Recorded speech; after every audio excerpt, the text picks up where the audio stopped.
Dear viewers, जैसा कि बताया था कि आज हमारा ये वीडियो प्राइमरी टीचर्स के सिलेबस पे है। और प्राइमरी टीचर्स के लिए जो हमारा करिकुलम है 1 to 8 में बिहार सरकार के स्कूल में जो चलती है वो, और जैसे हमारे सिलेबस में था कि प्राथमिक गणित, और करिकुलम में सबसे पहले हम गणित ही लिए हैं क्योंकि पहले गणित दिया हुआ है, मानसिक क्षमता परीक्षण दिया हुआ है, फिर उसके बाद करेंट अफेयर्स दिए हुए हैं, उसके बाद सामान्य विज्ञान, समान अध्ययन दिए हुए हैं, राष्ट्रीय आंदोलन 1857 to 1947, भूगोल और पर्यावरण। तो यहाँ पे पाठ्यक्रम जो है गणित का देखते हैं। गणित से कहाँ कहाँ से हमारे सवाल आने की संभावना है। पहले है संख्या पद्धति, बीज गणित, अंक गणित, ज्यामिति, क्षेत्रमिति और आंकड़ों का प्रयोग। मेरे ख्याल से आप लोग भी मेरे साथ एक पेज और पेन लेकर बैठें ताकि डे बाय डे हम क्लास में क्या करने जा रहे हैं और उसके लिए एक अलग कॉपी भी बना लें, क्योंकि हम आपके साथ एग्ज़ाम पास होने तक आपके साथ रहना है। क्योंकि हम लोगों का और हमारी टीम का यही स्कोप है कि 150 में 110 अंक आप लोग को दिलवाना है। एक मिनट, पेन कहाँ से आएगा सर? ठीक है, बाद में देखते हैं। 150 में 110, ठीक है। यहाँ पे अभी लिख नहीं पा रहे हैं क्योंकि हम थोड़ा बोर्ड फ्रेंडली नहीं हैं, पर हम देखते हैं कि हमारा पाठ्यक्रम गणित के लिए क्या रहने वाला है प्राइमरी टीचर्स के लिए। आज का जो हमारा है वीडियो वो प्राइमरी टीचर्स के लिए है, प्राथमिक शिक्षकों के लिए पाठ्यक्रम गणित में संख्या पद्धति है। संख्या पद्धति में संख्या की समझ, पूर्णांक, परिमेय संख्या, घातांक, ऋणात्मक संख्या, भिन्न, वर्ग, वर्गमूल, घन, घनमूल। बीज गणित में है बीजीय व्यंजक, बीज गणितीय व्यंजक। अंक गणित में है अनुपात, समानुपात, एकीक नियम, शब्द समस्याएं, प्रतिशत, लाभ हानि, साधारण ब्याज, समय व दूरी, समय व काम से संबंधित व्यवहारिक प्रश्न। तो जहाँ तक सवाल है कि परीक्षा में कहाँ से ज़्यादा प्रश्न रहेंगे, तो ज़्यादातर प्रश्न हमारे अरिथमेटिक पोर्शन से ही रहते हैं। जैसे एसएससी के एग्ज़ाम में आप लोग देखते हैं प्रतिशत से, लाभ हानि से, साधारण ब्याज से, समय व दूरी से, तो ये और अनुपात समानुपात से। तो इस पे हमको ज़्यादा प्रैक्टिस करना है और जो जनरल एसएससी के लिए प्रैक्टिस सेट्स आते हैं उसको फॉलो करना है। और बिहार में जो किताब 6 से लेकर 9th तक या 10th तक चलते हैं उसका भी हमको प्रैक्टिस कर लेना है। इसमें ज़्यादा टाइम नहीं लगेगा। 6th क्लास की मैथ्स के बुक एक दिन में ख़त्म होने वाले हैं। जैसा कि आप लोग देखेंगे कि उसके जो बुक हैं उसमें ज्योमेट्री का जो पोर्शन है बहुत अच्छे से इनिशियल लेवल से दिया गया है। तो अगर आप देखेंगे 6, 7, 8, अगर हम जो भी चैप्टर पढ़ेंगे उसको कंटिन्यूटी में पढ़ेंगे। पहले क्लास 6 की बुक को उठाएंगे, उसमें ज्योमेट्री का पोर्शन जो दिया हुआ है उसको कंप्लीट करेंगे। 7th में जो ज्योमेट्री का पोर्शन दिया है उसे कंप्लीट करेंगे। 8th में जो ज्योमेट्री का पोर्शन दिया है उसे कंप्लीट करेंगे। उतना अगर पढ़ भी लिए तो वो मोर देन एनफ है कि आप प्राइमरी टीचर के लिए जो हमारा सिलेबस दिया हुआ है उसमें मैथ्स में तो हम पास मार्क्स आराम से ले ही आएंगे। तो यहाँ पर ज्यामिति में पोर्शन क्या क्या है? ज्यामितीय आकृतियों की समझ, द्विविमीय, त्रिविमीय, 2D 3D, सममिति, सिमेट्री के बारे में है। इस पे बेस्ड क्वेश्चन यहाँ पे मेरा क्या करना था कि हमको साथ में इससे रिगार्डिंग क्वेश्चन भी दिखाना था जो कि हेडमास्टर वाले में और सहायक शिक्षक वाले में आए थे, या फिर बीपीएससी अपने आगामी विगत हुए परीक्षा में दिखाया है वो, और बिहार एसएससी जो विगत परीक्षा में पूछे गए प्रश्न को यहाँ हम दिखाना चाह रहे थे, लेकिन बोर्ड फ्रेंडली नहीं होने के कारण हम उतना दिखा नहीं पा रहे हैं। लेकिन हम इसके बाद जो वीडियो लाएंगे उसमें हम लाएंगे कि अगर यहाँ पे कोई टॉपिक दिया हुआ है तो उससे रिलेटेड प्रश्न कैसे पूछे जाते हैं। तो अगर आप ज्योमेट्री पढ़ रहे हो तो ज्योमेट्री क्लास 6 का बुक उठाना, क्लास 6 में जो ज्योमेट्री का पोर्शन दिया उसको कंप्लीट करेंगे, 7 में जो दिया हुआ है उसे कंप्लीट करेंगे, देन 8 पे आएंगे। अगर आप इतना बना लेते हो तो आराम से ज्योमेट्री पे मेरा कमांड हो जाएगा और कोई भी क्वेश्चन कहीं से भी पूछे हम उसको आंसर करने में सक्षम हो जाएंगे। आगे देखते हैं क्षेत्रमिति। आप लोग प्लीज़ इसको नोट डाउन भी करिए और हमारे वीडियो का एक अलग कॉपी ही बना लीजिए। तो फिर हम जब नेक्स्ट वीडियो लेके आएंगे तो वहाँ अगर हम केवल क्षेत्रमिति को ही दिखा के अगर क्लास लेना शुरू करें तो शायद आप प्रीवियस वीडियो पे फिर जाओगे नहीं, तभी कॉपी पे आराम से देख सकते हैं और यहाँ पे वर्कआउट कर सकते हैं। फिर देखते हैं क्षेत्रमिति में परिमिति एवं क्षेत्रफल की अवधारणा। जैसे किसी भी एरिया का क्षेत्रफल हमको निकालना है तो उसके लिए हम जैसे बोले 6, 7, 8 की बुक को फॉलो करना, तो क्षेत्रमिति के लिए भी सेम करेंगे। आंकड़ों का प्रयोग यानी कि स्टैटिस्टिक्स पोर्शन, तो उसमें कलेक्शन ऑफ डेटा है और उनको अरेंज करना है। तो ये वाला चीज़ भी बहुत आसान है। तो ये हुआ हमारा मैथ्स का पोर्शन कंप्लीट हो गया। अगर ये पाठ्यक्रम को हम अपने डिस्क्रिप्शन बॉक्स में भी डालेंगे, वहाँ से आप लोग नोट डाउन कर सकते हैं अगर हम यहाँ पे बहुत जल्दी में स्क्रॉल कर रहे हैं तो उसके लिए, ठीक है। अब आते हैं मानसिक क्षमता के लिए, रीजनिंग के लिए हमको कुछ नहीं फॉलो करना है, बस साधारण सा बिहार एसएससी जो अपने पिछले एग्ज़ाम में पूछे हैं उनके प्रैक्टिस सेट्स को बना लेना है, या फिर बिहार दरोगा में जो सवाल आए हैं उनको बना लेना है, हेड मास्टर एग्ज़ाम में जो आए होंगे उनको एक बार देख लेना है, और ये हमारे लिए आसान हो जाएगा। फिर है सामान्य जागरूकता में भी हम कोई एक मैगज़ीन को फॉलो करेंगे, जैसे कि प्रतियोगिता दर्पण, डेली न्यूज़पेपर को भी फॉलो कर सकते हैं, और आप जो भी मंथली मैगज़ीन फॉलो करते हैं उसको देखकर आप समान जागरूकता के प्रश्न को कर सकते हैं। जैसे कि कुछ चीज़ें हैं, जैसे जनगणना से संबंधित आंकड़े, ये आपको नेट पर अवेलेबल होंगे। हम फिर अपने क्लास में हमारे सर कोई भी या मैम जो भी अवेलेबल होंगी, ये इन टॉपिक को डिटेल्स में करवाएंगे, जैसे जनगणना हो गया, आर्थिक सर्वेक्षण हो गया, आर्थिक बजट हो गया, वन रिपोर्ट हो गया, या फिर कोई ऐसे भी मुद्दे नेशनल इंटरनेशनल, तो वो हम वीडियोज़ में लेकर आएंगे। फिर सामान्य विज्ञान का हमारा पाठ्यक्रम है, भोजन, पदार्थ वस्तुएं, सजीव का संसार, बल, घर्षण, ध्वनि, वैज्ञानिकों के विचार, चुंबक, विद्युत उपकरण, विद्युत धारा, विद्युत परिपथ, वर्षा, बादल, गर्जन, तड़ित, प्रकाश, भूकंप इत्यादि। इससे ज़्यादा सवाल आने की कोई संभावना ही नहीं है। अगर माइन्यूटली अगर आप इसको एक एक टॉपिक को भी रीड कर लेते हो तो आपको फिर ऐसा है ही नहीं कि कोई ऐसा प्रश्न जिस पे आप अनभिज्ञ हो। सबसे बड़ा समस्या एग्जाम में क्या होता है कि ये नहीं होता है कि हमसे क्वेश्चन बन नहीं रहा है, होता क्या है कि हम उस प्रश्न को कभी देखे ही नहीं होते, उस टॉपिक को हम देखे ही नहीं होते, इसलिए हमसे वो प्रश्न बन नहीं होता। और ये बीपीएससी एग्जाम ले रहे हैं तो ई ऑप्शन है, इसलिए हमको सबसे पहले करिकुलम को माइन्यूटली देखने की आवश्यकता है। तो होप आप लोग इसको भी नोट डाउन कर लिए होंगे। नेक्स्ट आते हैं समाज विज्ञान पे।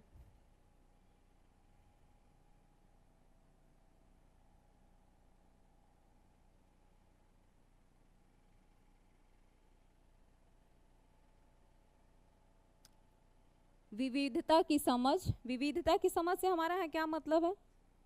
विविधता की समझ से हमारे यहाँ मतलब है कि हमारा जो जलवायु है वो डिफरेंट है, सॉइल डिफरेंट है, अलग अलग प्रदेश में क्या कल्चर है उसको देखना है, सांस्कृतिक विविधता को भी देखना है, जीवन यापन के स्वरूप यानी कि आर्थिक गतिविधि क्या है हमारे प्रदेश में, साउथ इंडिया में क्या है, नॉर्थ इंडिया में क्या है, नॉर्थ ईस्ट में क्या है, इसको लेकर चलना है।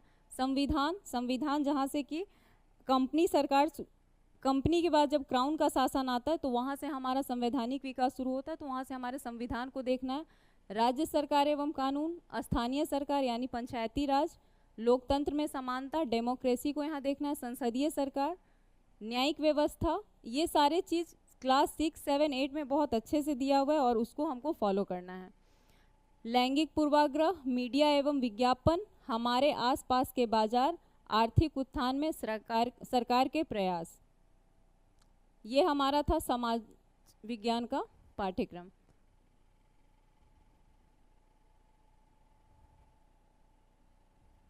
ये पोर्शन बहुत इम्पॉर्टेंट है और ये बीपीएससी का फेवरेट पोर्शन कह सकते हैं इसको। 1885 से 1947 तक के घटनाक्रम को यहाँ पे पढ़ना है। 1885 में पता है जैसे कांग्रेस का जब से गठन हुआ है, और 1947 जब तक हमारा देश आज़ाद हुआ है वहाँ तक के घटनाक्रम को पढ़ना है। ये पोर्शन अलग हो जाता है। सबसे ज़्यादा क्वेश्चन इससे आने की संभावना है और इसको बहुत अच्छे से देखना है। इसके लिए हम लोग डेली एमसीक्यू सीरीज चलाएंगे। पहले पर्टिकुलर टॉपिक को कंटेंट देंगे और उस पर बेस्ड एमसीक्यू चलाएंगे with negative marking with 5 options, और वो हमारा लाइव रहने वाला है। इसके लिए भी स्ट्रैटेजी लेकर आए हैं। अब इतिहास है। अध्ययन काल का निर्धारण मतलब जब से मानव सभ्यता का विकास हुआ है वहाँ से।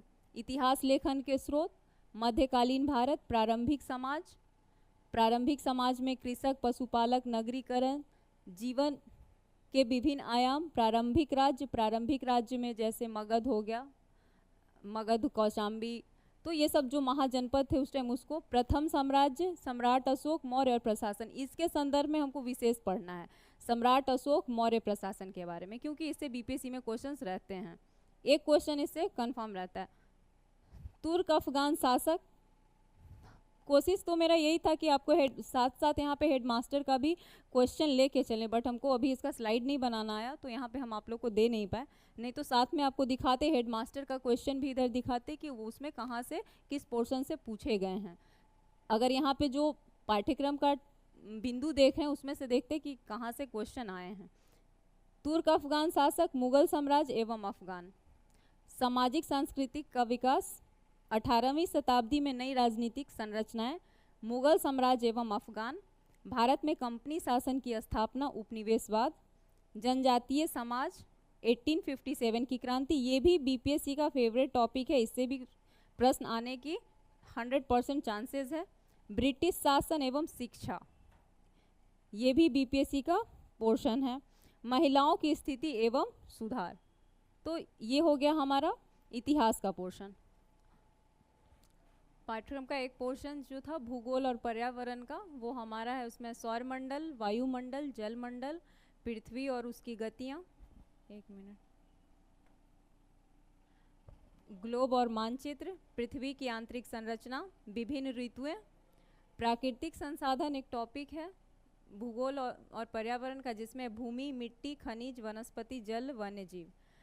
उसके बाद है मानव संसाधन, कृषि, उद्योग, उद्योग में हमको पढ़ना है फोकस्ड, लौह इस्पात उद्योग, वस्त्र उद्योग, सूचना प्रौद्योगिकी। वस्त्र उद्योग इसलिए भी इम्पोर्टेंट है क्योंकि ये बिहार से है, लौह इस्पात उद्योग क्योंकि इंडिया इसमें हमेशा से आगे ही रहा है, तो इसको देखना है चाइना के कंपटीशन में, और ये बीपीएससी से रहता भी है, सूचना प्रौद्योगिकी। और स्पेशल कंसर्न बिहार के कंसर्न में इसको देखना है। फिर है हमारा पर्यावरण का टॉपिक है, भौतिक पर्यावरण और मानव पर्यावरण, और इसका अंतःक्रिया देखना है। ये हो गया हमारा, तो इतना सारा हमारा पाठ्यक्रम है। अगर हम इतने ही टॉपिक को अगर देख लें तो एग्ज़ाम क्रैक होने से कोई नहीं रोक सकता। इनफैक्ट कि 150 में 110 लाने का जो हमारी टीम का लक्ष्य है वो भी खाली नहीं जाएगा। ठीक है, नेक्स्ट देखते हैं हम लोग का स्ट्रैटेजी क्या रहने वाला है, क्योंकि हमारे पास टाइम कम है, क्योंकि 15 अगस्त के बाद कभी भी एग्ज़ाम हो सकता है, तो हम लोग अपने टॉपिक को इस तरह से वाइंड अप करेंगे कि 15 अगस्त के पहले हमारा सारा टॉपिक एटलीस्ट कवर हो जाए, उस पर बेस्ड एमसीक्यू भी कवर हो जाए। तो हमारा 7 टॉपिक है जो कि सिलेबस है, गणित, मानसिक क्षमता, जीए, सामान्य विज्ञान, सामाजिक विज्ञान, भारतीय राष्ट्रीय आंदोलन, भूगोल और पर्यावरण। तो 7 टॉपिक है और हमारे पास 84 डेज है। कलर चेंजिंग का ऑप्शन आता है सर, कोई नहीं, नया स्लाइड ही ले लेते हैं ना। ठीक है, यहाँ पे देखते हैं कि हमारे पास अभी आप लोग देख रहे थे कि 7 सब्जेक्ट है और डेज कितने बचे हुए हैं, आज से ही जोड़ेंगे 84 डेज। ठीक है, यानी कि ईच सब्जेक्ट के लिए मेरे पास कितने दिन है, 12 दिन है, 12 डेज है। ठीक है, तो सबसे पहले जो सबसे छोटा टॉपिक है भूगोल और पर्यावरण का, उस पे आते हैं एक बार।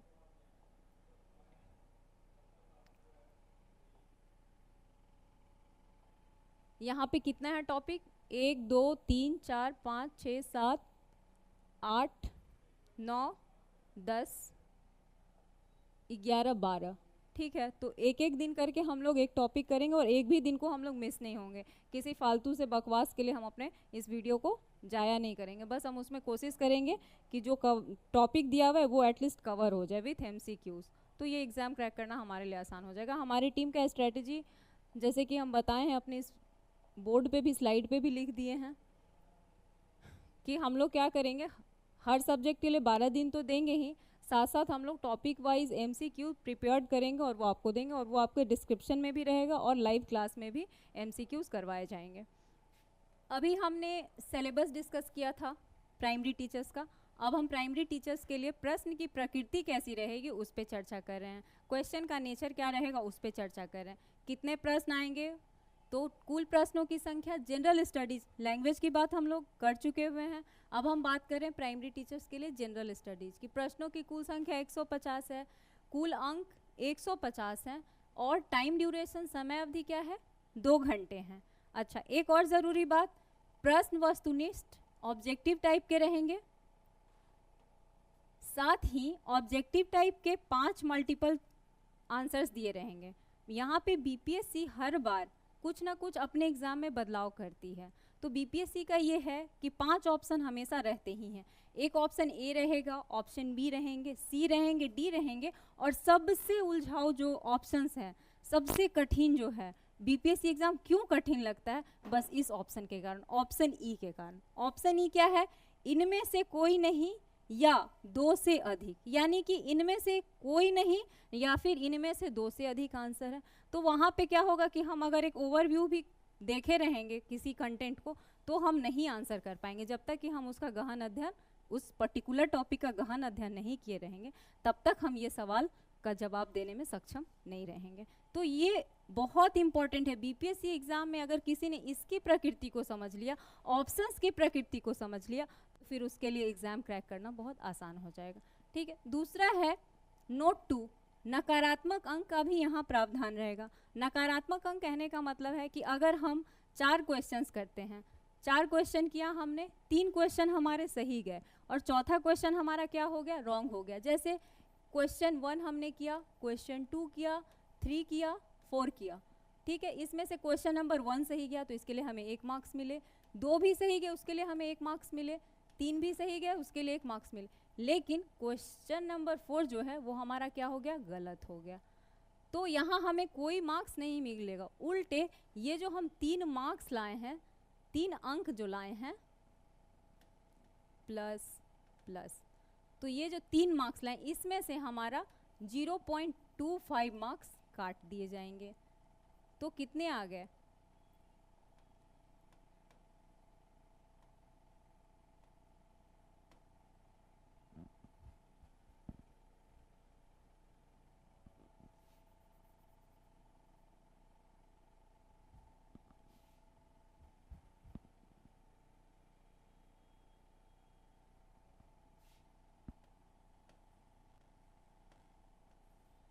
यानी कि हमारे 2.75 मार्क्स आ गए।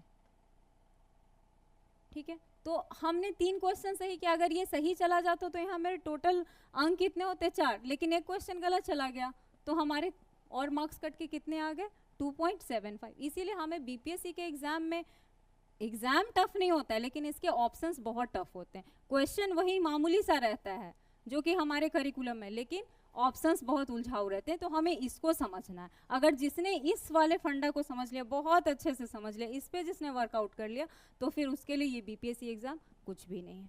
तो ये हो गई हमारे प्रश्नों की प्रकृति पे चर्चा।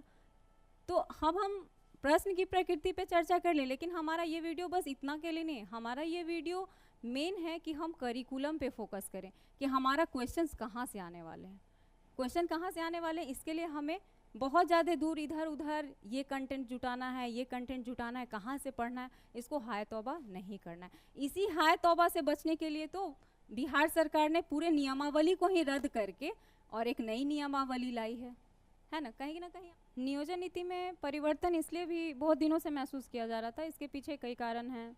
जैसे कि नियुक्त हुए, पहला कारण तो ये है मेरे समझ से कि जो नियुक्त हुए शिक्षक हैं उनका कोई संवर्ग नहीं था, तो वे राज्य कर्मचारी से मिलने वाले किसी भी लाभ से वंचित थे।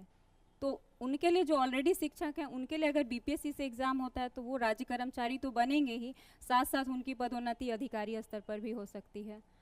दूसरा है कि वैसे अभ्यर्थी भी जो बार बार नियोजन इकाई में आवेदन जमा करने जाते हैं, कहीं ना कहीं ये प्रक्रिया बहुत बोझिल हो जाती है। उतने टाइम्स जेरोक्स कराओ, उतने टाइम्स उतने नियोजन इकाई में दौड़ लगाओ, तो ये कहीं ना कहीं आर्थिक रूप से भी और हमारे शारीरिक रूप से भी थका देने वाली प्रक्रिया है। और ख़ासकर महिला अभ्यर्थियों के संदर्भ में ये बहुत ज़रूरी भी हो जाता है। उनका क्या है कि वो कहीं ना कहीं अपने हस्बैंड पे डिपेंडेंट है, अपने फादर पे डिपेंडेंट है, अपने ब्रदर पे डिपेंडेंट है। तो ये नियमावली अगर बदल जाता है, नियोजन प्रक्रिया बदल जाता है, तो हम एक बीपीएससी के थ्रू एग्जाम देंगे और आराम से बस एक एग्जाम क्रैक करके कहीं भी टीचर बनने के लिए सक्षम हो सकते हैं। बार बार बहुत सारी नियोजन इकाई में दौड़ना नहीं पड़ेगा। और महिला अभ्यर्थियों के लिए ये मौका बहुत अच्छा है, उन्हें अवसर प्रदान करने वाला, उनके संदर्भ में तो ये खासकर बहुत ज़रूरी था। और फिर वैसे भी अभ्यर्थी हैं जो कि बहुत टैलेंटेड हैं, लेकिन वो शिक्षक बनने से घबराते हैं। क्यों? क्योंकि यही जो प्रक्रिया है, वो प्रक्रिया से बचने के लिए वो आना ही नहीं चाहते हैं, इसमें अपना दूसरा रास्ता खोज लेते हैं। लेकिन वो शिक्षक बनना, वो एबल हैं, बहुत अच्छे टीचर बन सकते हैं, लेकिन ये प्रक्रिया उबाऊ है, इसके कारण वो कहीं ना कहीं दूसरे अपने जॉब में लग जाते हैं। तो ये तो हो गई हमारी बात की नियमावली क्यों बदल गया, सरकार इसकी ज़रूरत क्यों महसूस की, और हम आप भी कहीं ना कहीं इस नियमावली में बदलाव को महसूस कर रहे थे। और अब जब बीपीएस, और आप सोच रहे होंगे कि अच्छा नियमावली तो सरकार बदली, लेकिन बीपीएससी के थ्रू एग्ज़ाम क्यों? बीपीएससी के थ्रू एग्ज़ाम क्यों? कोई और संस्था एग्ज़ाम ले लेती। बीपीएससी के थ्रू एग्ज़ाम लेने के पीछे सरकार की मंशा ये है कि बीपीएससी हमारे प्रदेश की एक प्रतिष्ठित संस्थान है, और अगर हम उससे नियुक्त होकर आएंगे, उससे उस एग्ज़ाम को पास करके अगर हम आएंगे, तो हमारी एक प्रतिष्ठा अलग होगी। और हमारा, जैसा कि हम पहले भी बोले हैं कि हमारी पदोन्नति अधिकारी स्तर पर भी हो सकती है, तो बीपीएससी से एग्ज़ाम कंडक्ट कराने के पीछे कहीं ना कहीं सरकार की मंशा ये भी हो सकती है। तो आप लोग इसको सकारात्मक लें। अब विरोध प्रदर्शन से अलग अपने नकारात्मक विचारों को एक तरफ रखकर सकारात्मक वे में, समय कम है, परीक्षा की तैयारी में जुट जाए, हमारा यही मानना है। और हम यही सार्थक पहल करेंगे। डरने से क्या होता है? डर कर तो कभी हम कोई मंजिल हासिल ही नहीं कर सकते ना। मंजिल को हासिल करना है तो हमें अपने डर को दूर रखना होगा।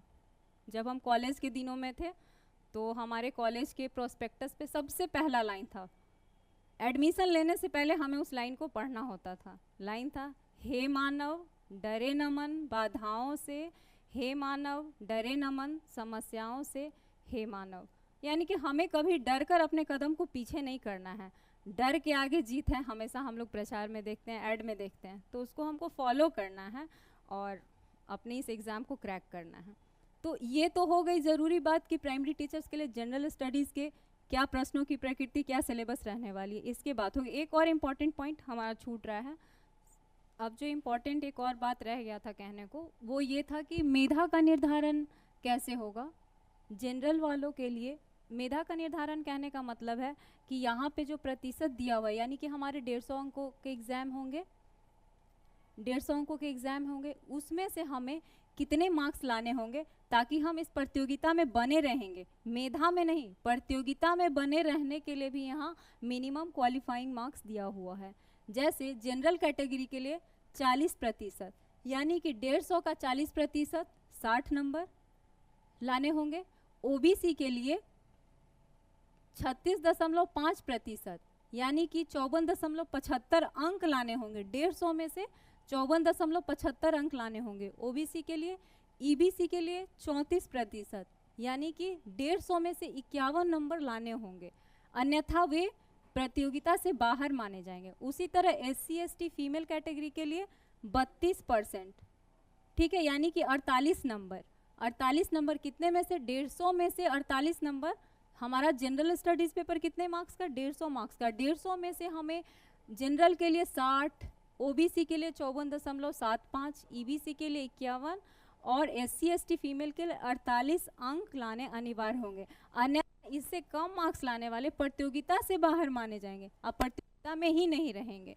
मेधा का निर्धारण तो बाद में होगा, पहले तो आप प्रतियोगिता में बने रहने के लिए 150 में से कम इतने नंबर अर्जित करने होंगे। अब बात आती है कि हम इतने नंबर तो पास होने के लिए कर लिए, लेकिन यदि हम इस मेधा में बने रहने के लिए हमें कितने और नंबर की आवश्यकता है, तो कहीं ना कहीं हमें ये 110 लेकर चलना चाहिए। कितना? 110। मेधा सूची में आने के लिए, सिलेक्शन के लिए हमें कितने नंबर की आवश्यकता है? 100 में से 110। ये एक गुड स्कोर हो सकता है, गुड स्कोर।